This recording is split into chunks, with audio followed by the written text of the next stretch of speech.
আসসালামু আলাইকুম। আজকে আমি আমার মেডিকেল টপিকের বাইরে একটু কথা বলবো। সেটি হচ্ছে বেগম খালেদা জিয়া। বেগম খালেদা জিয়া একটা নাম নয়, একটি প্রতিষ্ঠান। বাংলাদেশের রাজনৈতিক ইতিহাসে অনেক বড় বড় নাম আছে, অনেক কৃতি ব্যক্তিত্ব আছেন, কিন্তু তাকে আমি কখনো শুধু রাজনৈতিক নেত্রী হিসেবে দেখি না। আমার কাছে তিনি একটি দেশের মমতাময়ী অভিভাবক, অথচ মানুষের কাছে তিনি অনেক সময় অন্যায়ভাবে ভুল বোঝা হয়েছেন। আমি নিজেকে সত্যি ভাগ্যবান মনে করি যে সেই 1993 থেকে ওনাকে আমি ব্যক্তিগতভাবে চিনি।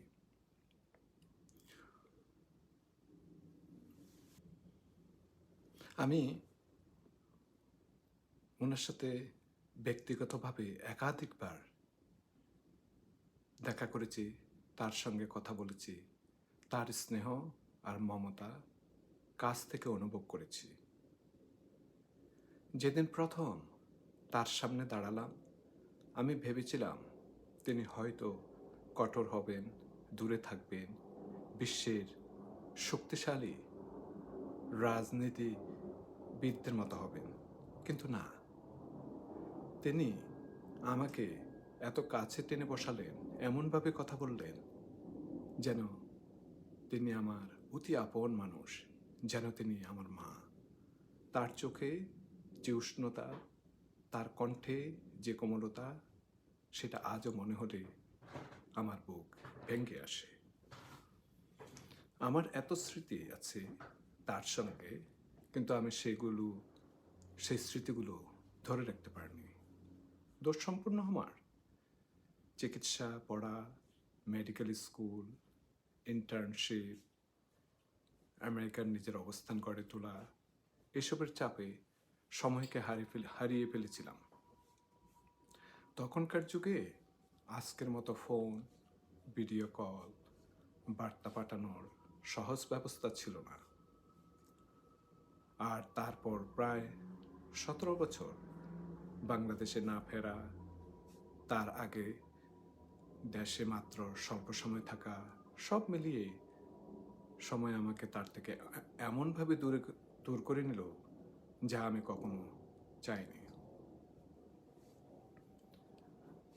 আজ আমি নিজেও বয়স্ক মানুষ, তিনিও বয়স্ক, কিন্তু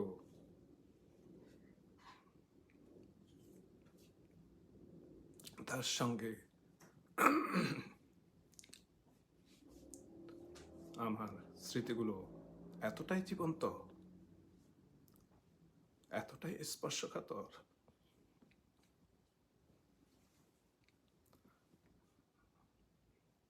যেন গতকাল তার সঙ্গে দেখা হয়েছে।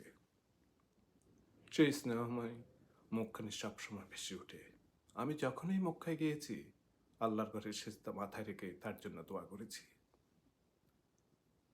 হে আল্লাহ, তাকে সুস্থতা দিন, তাকে শান্তি দিন, তাকে আপনার রহমতে রেখে দিন। এমনকি যারা বাংলাদেশ থেকে হজে বা উমরা করতেও আসতেন এবং আমার সাথে দেখা করতেন, তাদের মুখেও বারবার শুনেছি যে আমরা ম্যাডামের জন্য দোয়া করছি। তাদের অনেকেই আমার মতো বিএনপি করেন না, তা সত্ত্বেও তারা তাকে ভালোবাসে, কারণ তিনি দলের ঊর্ধ্বে, কারণ তিনি দল ছাড়িয়ে, রাজনীতি ছাড়িয়ে মানুষের হৃদয়ের মানুষ। তাকে যখন জেলে চিকিৎসাহীন অবস্থায় কষ্ট করতে দেখেছি, আমার ভিতরটা ছিঁড়ে গিয়েছে। তিনি যখন বারবার হাসপাতালে ভর্তি হন, আমার হৃদস্পন্দন বেড়ে যায়।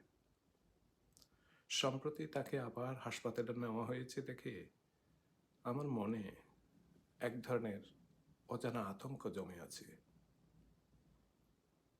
আজ সকালেও ঘুম থেকে উঠে আমার ভিডিও পোস্ট করার ইচ্ছে ছিল না।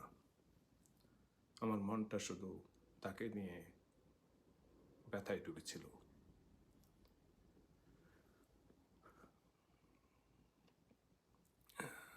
আমি জানি না আল্লাহ আমাদের জন্য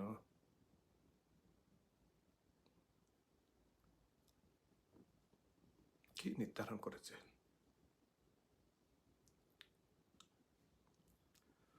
কিন্তু আমার জীবনে একটা বড় ব্যক্তিগত ইচ্ছে ছিল। আমি তাকে আর একবার ভেবেছিলাম বা ইচ্ছে ছিল, দেখতে চাই, আর একবার তার কাছে বসে বলতে চাই, ম্যাডাম আপনি আমাকে যে স্নেহ দিয়েছিলেন আমি আজও ভুলিনি। জানি না আল্লাহ সেই সুযোগ দেবেন কিনা, হয়তো আর কখনো দেখা হবে না, হয়তো সময় আমাদের কাছ থেকে সব কিছু কেটে নেবে। কিন্তু একটা জিনিস সময় কখনো নিতে পারবে না, আপনার সঙ্গে আমার স্মৃতি, আপনার ভালোবাসা, আপনার জন্য আমার দোয়া। ম্যাডাম, যদি কখনো আমার আর আপনার দেখা নাও হয়, তবুও আপনি চিরকাল আমাদের হৃদয়ের গভীরে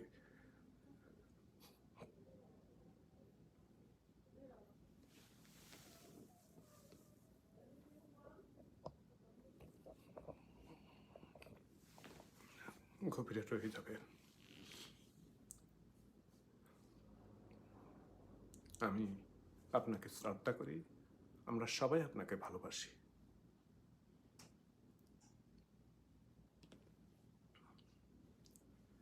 আপনি দেশকে যে ত্যাগ দিয়েছেন তা ইতিহাসের পাতায় মানুষের হৃদয়ে আমাদের প্রার্থনায় চিরকাল অম্লান থাকবে।